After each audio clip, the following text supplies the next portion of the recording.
మీ ఇంటికాడ పెద్ద కాట్ల కుక్క ఉందనుకోండి, పెద్ద కాట్ల కుక్క ఉందనుకోండి, మాట వరుస బాగా కాట్ల కుక్క ఉంటే మేము వచ్చేవాడు కలిసేస్తుంది, అది లేకపోతే మా పీ కట్టుకుంటున్నది, ఏదో ఒకటి చేస్తుంది.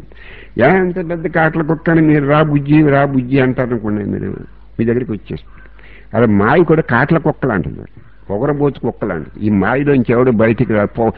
నెంబర్ 1 పొగరబోతు కుక్క లాంటిది మాయ.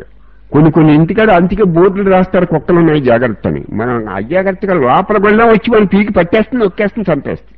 అందుకే కొంతమంది ఇళ్లకాడ రాసుకుంటారు, కుక్కలు ఉన్నాయి జాగ్రత్త, లోపలికి తొందరగా ప్రవేశించకండి అని. అందుకే వాళ్ళు ఏం చేస్తారంటే ఈ పిలిచే లోపలికి వెళతారు, బెల్ల కొట్టి పిలిచి మమ్మల్ని రమ్మంటారా కుక్కలు ఉన్నాయని చెప్పే బయలుదేరు. మనం అజాగ్రత్తగా వెళితే మనం వచ్చి మన పీకి పట్టుకుంటాం. ఆ టైంకి యజమాని వచ్చాలని కరవద్దంటే ఆవుతుంది కదా, అది పీకి తీసేస్తుంది. అలాగే కాట్ల కుక్కలాంటిది చాలా బలమైంది. నా మాయను ఎవరు జయించలేరని కృష్ణుని గీతలో చెప్పాడు.